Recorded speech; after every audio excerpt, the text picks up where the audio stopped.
Hi, I'm Rick Miller, and this is Xing the Gap. In a special Mother's Day episode, I have a Mother's Day gift for you, a conversation between Sian-Pierre Regis and his mom, Rebecca Danigelis. They're the team behind the internationally acclaimed documentary film Duty Free, which has now been seen by over 1 billion people around the world and has changed the conversation around ageism. Sian-Pierre is an award-winning journalist, cultural critic, and contributor for CNN, HLN, MTV, and CBS. Rebecca, when the film was made, was a 75-year-old housekeeping supervisor at a hotel when she was fired unfairly, and the film follows their amazing intergenerational journey. Together we talk about corporate restructuring, suffering in silence, being gaslit by your employer, confronting ageism, the POJA bill, protect older job applicants, collective action to make change, living intergenerationally, bucket lists, and jumping out of planes. Please be aware that this trip may end in death, body leaders minimum order. We are not responsible. Sign here. Okay, I'm Danigelis. Well, needless to say, we both will never do that again. No. Friends, let's take the leap. Xing the Gap. Welcome, Rebecca and Sian-Pierre. Thank you so much for having us. A disclosure here. One of my partners on this podcast is LEAP, which is an online community that's created by CABI, the Center for Aging and Brain Health Innovation. And that name is probably familiar to you because recently you were guest speakers at the 2022 CABI Summit on Empowered Aging, where my team was helping with the multimedia storytelling. And of all the amazing stories and people I encountered, you were the ones I thought, I have to have on this podcast, because as far as an intergenerational conversation goes, you are it. You embody so many things about what I want to talk about how to build bridges of understanding in society, how to do things that actually make things better for people. And so, first of all, thank you for being here. And second of all, would you mind introducing yourselves to my audience who may not have known you or seen your film?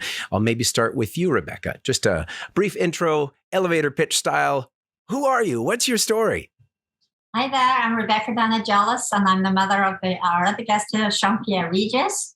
And I am starring in a movie made by Sian-Pierre Regis called Duty Free. And I lost my job at 75. He took me on a bucket list journey. And this film chronicles the journey. And also it chronicles what I learned during this job search. And that's right. it. And you're originally from Liverpool, is that correct? Is that where... I'm a Scouse. Yes. Good. That'll come up later, no doubt. Okay. Sian-Pierre, over to you. Yes, I'm the one who's always doing the elevator pitches, but that was a pretty good one, Mom. I'm the director of the film called Duty Free, which aired on PBS and continues to air on PBS across the country. And it follows the story of my mom, who at age 75 was fired from her job for really just being too old. So we go on a bucket list journey to do everything she could never do while she was working. Like, she joins Instagram and she has 50,000 followers now. She skydives. We go cow milking, but all along she's trying to get back on her feet because she cashed out her 401k for me to go to college, and is finding it really impossible to do so. Ageism is rampant. Things aren't coded for older people. When applying for jobs, you socially network now. You don't sort of hand in your resume. And so the film is the one that's deeply about love between mom and son, but asks what we're going to do with the generation of older people who don't have enough money to get them through retirement age. Right. I can tell you've done this before because you packed your intros into a shorter time frame than any of my guests have ever done before. I got it down to a science. So Duty Free, it started a long time ago, and there were many, many stages to it. And, will there be a sequel? I don't know. Duty Free 3 in 3D or some crazy, stupid thing like that. We have been asked for there to be a sequel. It has been 6 years now since I shot the first frame of the film.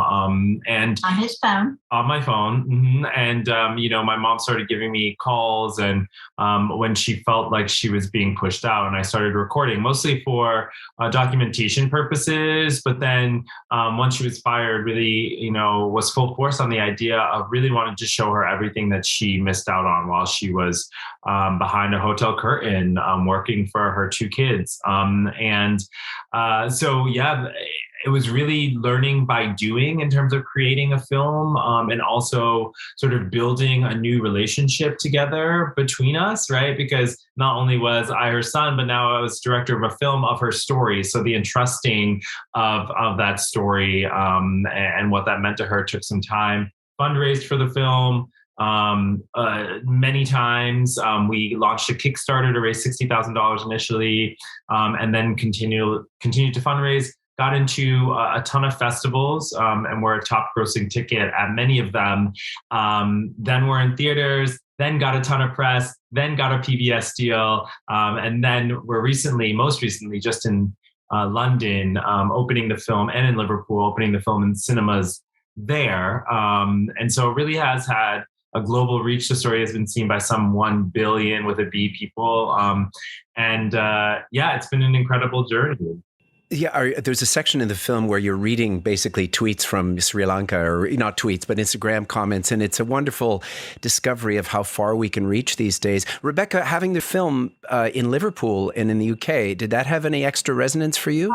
Oh, really, really? Well, my family could be there. My family just live on the other side of the River Mersey now, but all my family could be there. A wonderful crowd, great questions, and people could see the different places in the movie, like they recognized them, and so it really was very heartwarming. Very heartwarming. When did you cross the Atlantic? At what point in your life did you move to America? I came to America originally in 1968, and they needed somebody to promote British tourism.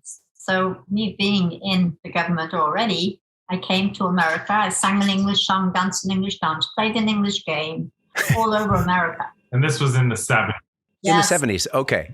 Yes, 1968, 69. Yeah. While here, I met my ex-husband, who was teaching linguistics at Wayne University. I went back to England. He sent me a proposal to marry him, come back here. And she just never left. Never left. Duty Free. It's the title of Sian-Pierre's film about his mom, Rebecca. Here's the trailer. This is my mom, Rebecca. Hello. She raised me and my brother in a tiny apartment. To make ends meet, my mom spent 50 years as a hotel housekeeper, and she always assumed she'd have a job. Smile! When I went to college, she cashed out her savings to put me through school. Then all of a sudden, her story took a turn. I just got fired. They want me out. I've seen it happen with other people in my age group. Her story was more universal than we could have ever imagined. There ain't no reason anybody's gonna hire somebody that's 75 years of age. I want you to write out a list of all the things you could never do, kind of like a bucket list, and I want to do them. I couldn't get my mom a job, but what I could do was tell her story. Mom, you are on the homepage of USA Today. Wow. Hello from Sri Lanka. Sri Lanka, India, China, Argentina, reaching out, understanding the story. One of the great joys of being a mother is to see love come out in simple ways. 77! You have one chance at life. For God's sake, live it the way that makes you comfortable. Let's see your best hip-hop move. It doesn't matter what anybody else thinks. This is your life.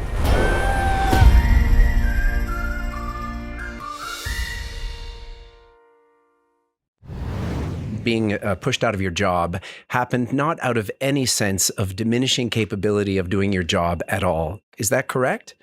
Yeah, no. I mean, they put a pedometer on my foot. I clocked 40 miles a day on my pedometer at work.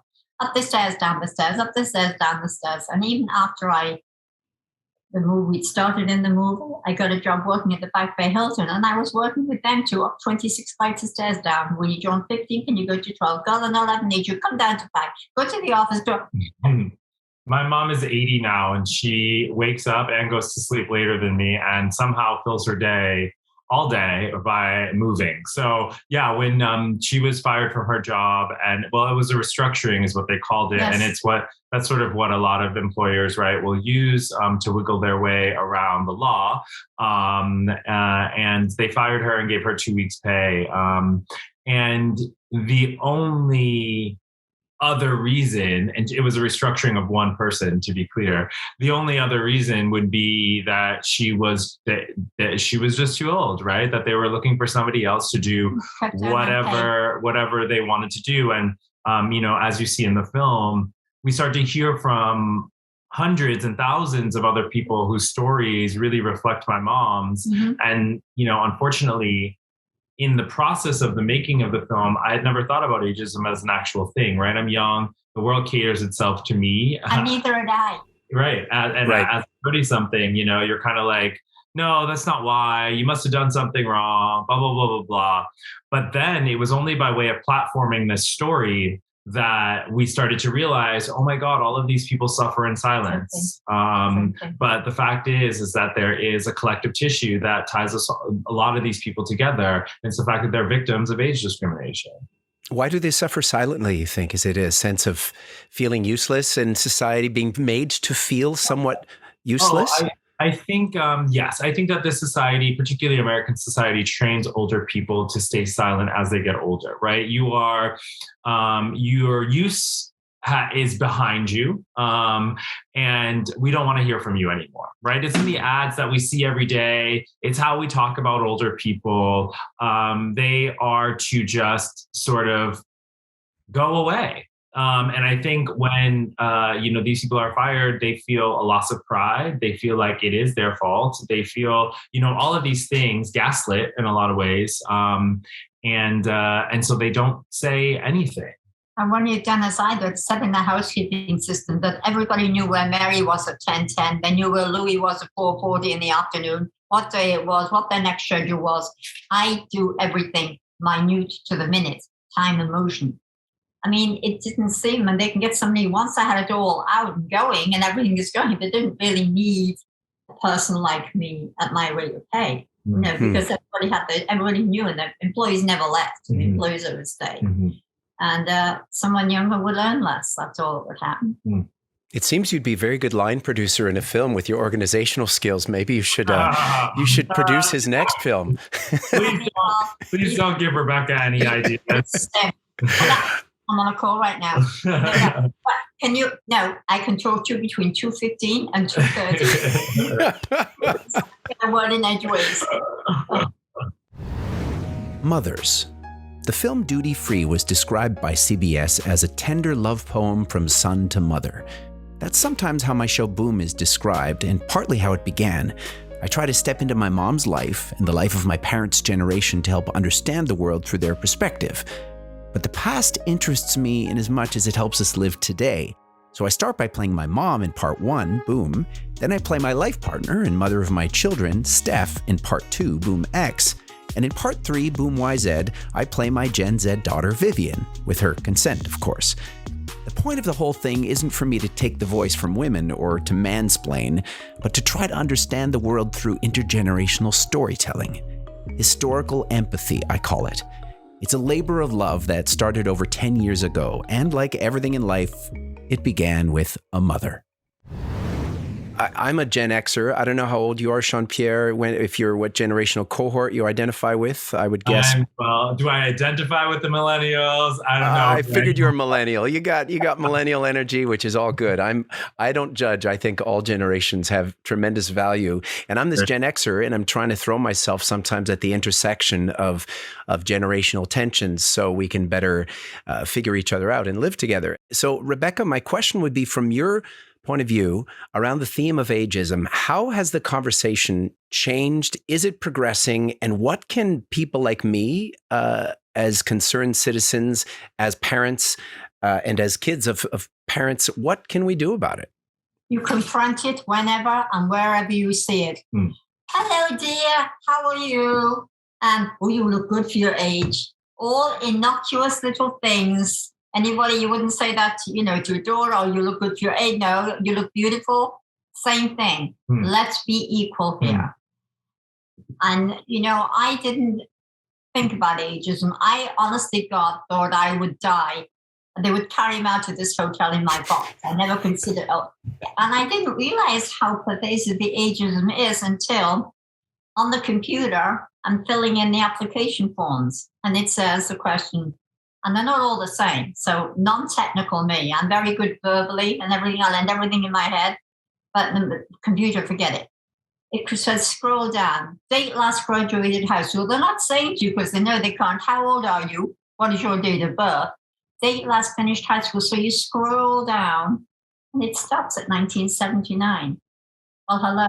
In 1952, I won a scholarship to college. In 1958, I graduated from there. They don't ask that. So you think they made a mistake. They know me. They've seen my resume. Question 17, nothing. Application incomplete. Discard. That's how they get you. Oh, no. So it's a technicality and it's a... Not anymore. Tell them what we did. Well, we're working with the POJA Act, or POJA bill, really, which is the Protect Older Job Applicants bill that's fronted by Representative Sylvia Garcia from Texas. And what it would do is strengthen what employers can and cannot ask in the job application process, because typically, you think, oh, well, you can't discriminate on the job, right? But that the ADEA, the Age Discrimination and Employment Act, actually doesn't cover job applicants. It only covers, folks who are employed. So to your question, Rick, ageism, it is everywhere. Has it changed?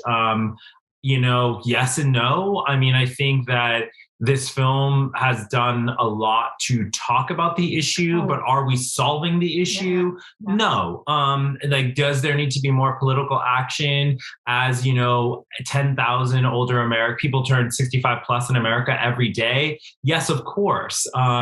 But there, unfortunately, isn't collective action to really make the change. Yeah. And so what we can do as a filmmaker, as a storyteller, as my mom as the star of this film, is to really communicate the fact that this happens, and also model an intergenerational sort of unit that ideally other folks can be inspired by. Because I think the more that we hang out with each other, the more that we talk to each other, the more that we make friends beyond our age brackets, or even live together as my mom and I do now, ideally, right? We start to see people as people, humans as humans, not as, 60 plus or, 25 and under, or, and then finally, I just think that there needs to be a ton of narrative change that needs to happen. And there are no films out there that star an older woman like my mom with a real story. All of the stories about older people, play into these tropes that have been created, right? That they are old, that they are frail, that they are in need of care, that they, all of these things that actually aren't true most of the time, or a lot of the time. Yeah. So where are the narratives that really reflect what older people look like today? Bucket list. Most of us have now heard of the term, meaning a list of things you'd like to do before you die, or kick the bucket. It seems to have originated, at least in this form, with the 2007 movie starring Jack Nicholson and Morgan Freeman, directed by Rob Reiner and written by Justin Zachem. Apparently, Zachem had created his own bucket list, and the first item on it was to have a screenplay produced at a major Hollywood studio. Then he thought, wait a minute, why don't I make the film about the bucket list itself? So he wrote a screenplay about two terminally ill men who put aside their differences and go on a bucket list road trip. It was named one of the top 10 films of the year by the National Board of Review. I guess Justin can check item number 1 off his list. At what point did you realize that you needed to shift the narrative of your own film and turn it into a bucket list film for that section?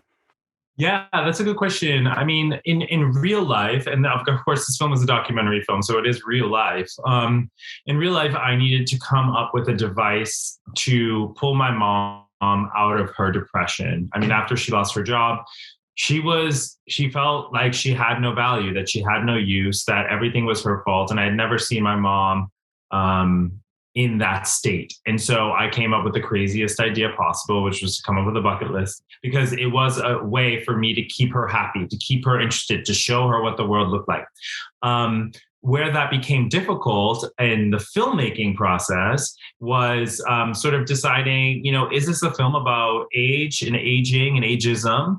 Or is it a film about, this adventure that this mom and son take together? And I always argued that it could be both, that we could show, the very realities of being discarded late in life, while also showing this sort of like saccharine, sweet, bucket list adventure story. And so that's what we do in the film. I mean, you really watch my mom's lived reality, but then you see her taking these sort of fantasy adventures so that she can, in the meantime, reclaim a life that has been so committed to a job that at the end of the day discarded her. It's a beautiful counterpoint in the film, and I love the idea of juxtaposing complex things because I think that's far more indicative of what life is. Life is imperfect. Life is full of flaws and twists and turns. And anyway, I loved that idea of it. And Rebecca, my question to you: you are now an internationally recognized actor. Actors have to give lists and deliver them in a very interesting way. Can you give me a list of the bucket list items that you can just remember right now from the film? Okay, I milked a cow in Napa Valley. I learned hip hop, dancing.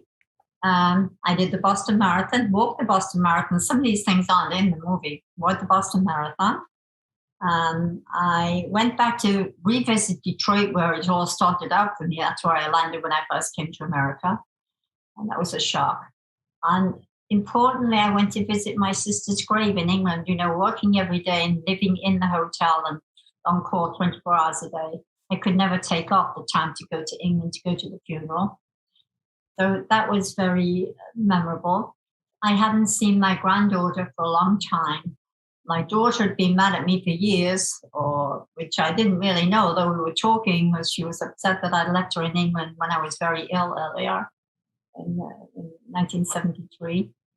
And we reconnected. That was great, that coming together. I saw my brother for the last time. He died during the filmmaking. And you're missing one big one. And I jumped 22,000 feet from an airplane. Ta-da! Oh, Rebecca, I have to tell you a story. It connects to my mom. I was 18, and I remember going into university, and they had all the tables of the activities you're going to do. I went jumping out of a plane, and it was right around the time before they had the chutes with the brakes. These were the round chutes that you just kind of went down and landed on your own. And I busted my leg on my first jump.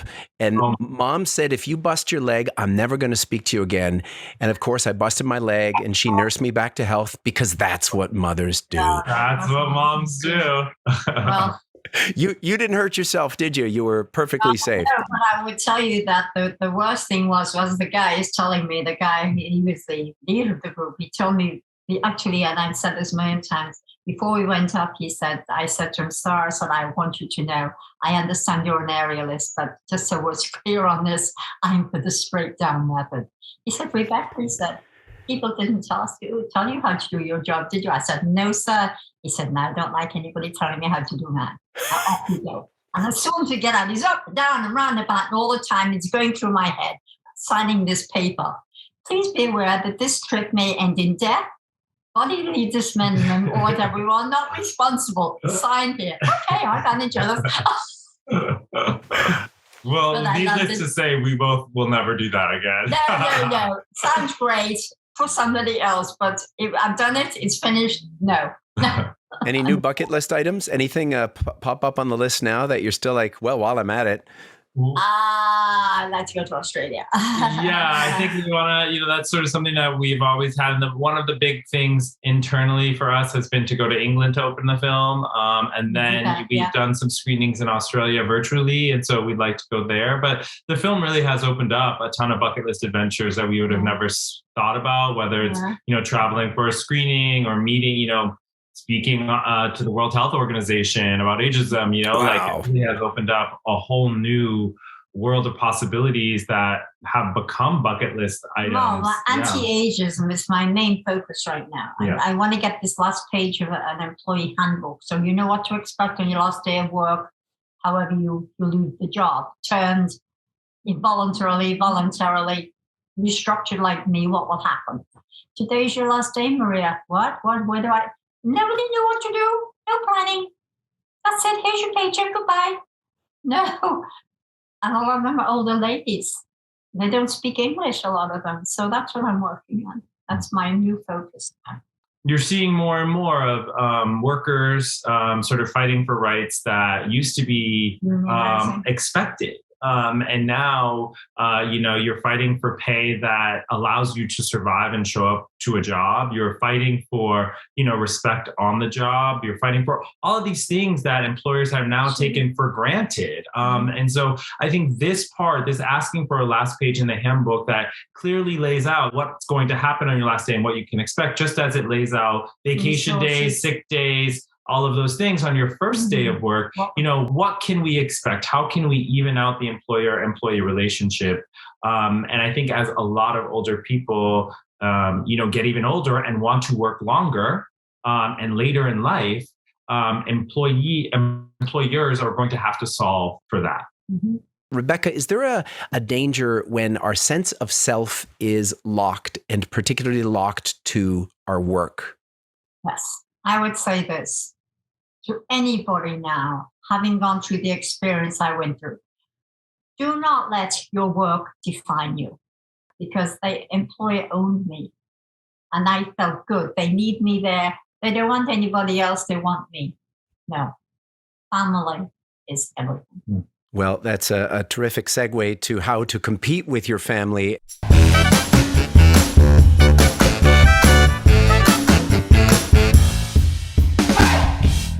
Here we go. I'm going to start with questions for each of you, and I will direct them to one person, and I'll give you a few seconds to answer it. If you don't get it, I'll probably do something like, and I'll offer it to the other person. Ready? Ready. Okay, so Rebecca, these are questions for you. First, who's the bad guy in Harry Potter? Actually, no idea. Well, that's good, because you're not even supposed to speak this person's name. So, Sian-Pierre, I'll let you open that door. Is it Voldemort? Yeah, there you go. He says with a question mark. You know that. I mean, just confirming. Rebecca, can you name any character from the Harry Potter books? Harry Potter. There you go. I'll give you an easy one. Very good. That was a very clever answer. Okay, name any hip-hop artist. Kanye. Yeah, Kanye West. He's, one of the best. Okay. Which famous doctor influenced a whole generation of parenting with his book, Baby and Child Care? Dr. Spock. That's right. Did you know that, Sian-Pierre? Oh. No, they call baby boomers the Spock generation because of it. At least in America, they do. Oh. Name a Vegas hotel. Caesars. Yeah, Caesar's Palace. Okay, give you that one. Sian-Pierre, can you name another? Oh, yeah, Win. Oh, okay, there you go. Name a line from Shakespeare, Rebecca. Ouch, ouch, damn spot. Great. Name the play. Macbeth. There you go. Did you know that, Sian-Pierre? Of course. Name another Shakespeare line, Sian-Pierre. Romeo, wherefore art thou, Romeo? I think you know where that one comes from. Okay. Another hotel question. What is the famous motel from Alfred Hitchcock's Psycho? Rebecca. Oh gosh. It's a motel. Yeah, motel. I think the filmmaker knows this answer. Yeah, Sian-Pierre? Bates Motel? Bates Motel, you got it. Okay. Rebecca, name a Monty Python movie. You don't have any idea? No, we didn't. When I grew up, we had black and white movies. I mean, I didn't go to watch movies or anything. I was in school studying. Okay, Sian-Pierre? Well, honestly, I don't know either. Isn't it Monty Python and the Sorcerer's Apprentice? Yeah. No, that's Harry Potter again. No, okay. And the Holy Grail. Yeah, and the Life of Pi. No, Brian. Life of Pi. That's so good. That was a book. Okay. Let's see. Name a TV show starring John Cleese, and he ran a kind of bed and breakfast sort of hotel scenario, and it was called Faulty. Fawlty Towers. Yeah, okay. Sian-Pierre, I'm going to throw some questions to you. Between Winston Churchill and Boris Johnson, there have been 13 British prime ministers, including 2 women. Name them. Margaret Thatcher. Yep. And Madeleine Albright? No, she wasn't a... No. Rebecca, save your son. Please, Madeleine. More recently, it was... Oh, she doesn't know her own history. Theresa May. May. Okay, there we go. Sian-Pierre, name 2 members of Led Zeppelin. Oh, God. 1 member of Led Zeppelin. I'm lowering the bar mid-question. Led Zeppelin. There you go. Rebecca. No idea. No idea. You didn't know either. Robert Plant, Jimmy Page, John Paul Jones. Okay, here I'm going to play a song on the guitar, and you have to name this. This is a famous British punk band. Darling, you've got to let me know. Should I stay or should I go? Who sings that? Should I stay or should I go now? They're British? Yeah. It's like it's not the Sex Pistols. It's the other super famous Rolling Stones. No, they're not a punk band. Oh my God. It's the Clash. It's the Clash. Of course. See, like, I heard these people, but I know them. Okay. All right, Sian-Pierre, name one of the original 3 tenors. You know, the big opera singers. Oh, I know. Probably the biggest opera singers. Bocelli. Not Bocelli, no. Rebecca. Pavarotti, Luciano Pavarotti, Jose Carreras, and Placido Domingo. Sian-Pierre, name Queen Elizabeth's children. Andrew, Charles, Rebecca. Andrew, Charles, and Anne. Anne, and the youngest is the son. Wow, the royalist in my mom is all messed up now. Oh. Putting her on the spot, Edward. Remember Edward? Poor Edward. Yeah, poor Edward. Okay, and final question about the Queen. Queen is about to celebrate another Jubilee, and Charles is about to travel to Canada, and they're doing a whole tour to make things good again in the royal family. What is this particular anniversary? It's it's her 70th anniversary of her jubilee, and I was a queen. I was at her coronation. I was a flower girl. Mm-hmm. Really? You were a flower girl in 1950? 1953. Everybody during the second. Every village had a little representative. You had to be 12 years of older, and I was from Liverpool. Yes. That is amazing. Okay, Liverpool question. Sian-Pierre, name another band other than the Beatles from Liverpool. Other than the Beatles. Yeah, because that would have been just like a piece of cake.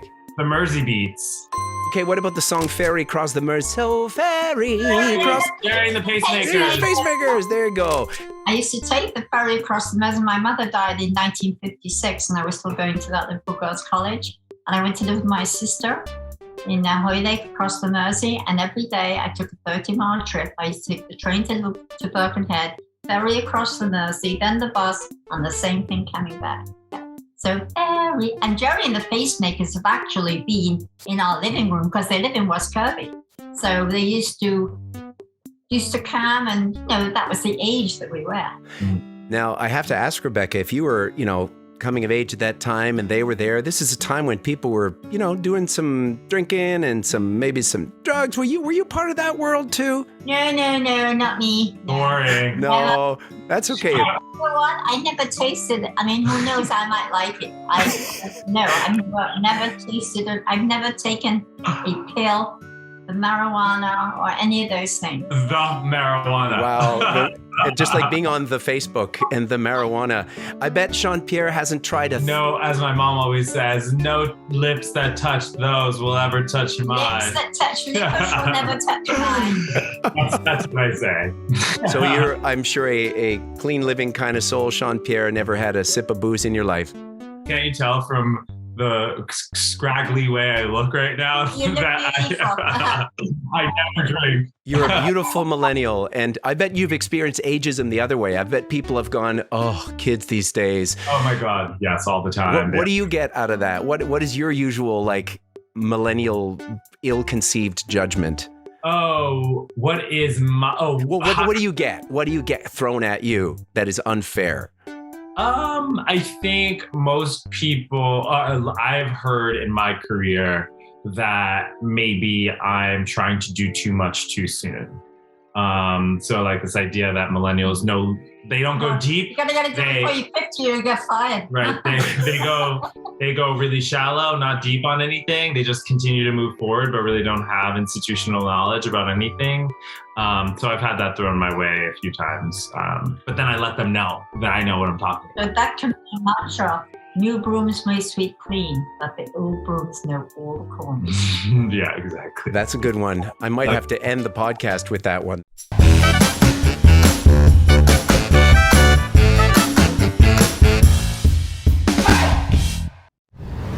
Again, an amazing film. I hope we can stay in touch, and I'll send you the link when I have the episode all put together. Merci beaucoup. Je comprends, Rebecca, que tu parles français. Okay, bientôt. Merci. À la prochaine, mes amis. But before we go, I'd like to thank my guests, Rebecca Danigelis and Sian-Pierre Regis. You absolutely have to watch their film Duty Free, and the best place to find out where and how is at dutyfreefilm.com. My name is Rick Miller, and I wrote, recorded, and edited this episode with multimedia by my team at Kidunes. For more info about the Boom Trilogy and our many other projects, visit kidunes.com or boomtheshow.com. Thanks also to my partners on this podcast, Leap, an online community where life experience meets innovation, created by CABI, the Center for Aging and Brain Health Innovation. For more info or to become a Leap member, visit cabi.com/leap. And thank you, my listeners, for helping Xing the Gap find and grow its audience. If you're on a podcast player, please follow us, write a review, and tell someone about this or other episodes you liked. You can also send any questions, comments, feedback to me at Rick Miller Actor on Twitter or Instagram, or rick@rickmiller.ca by email. And hey, in a polarized world, you have a choice. Build a wall or build a bridge. Build bridges, not walls. Xing the Gap.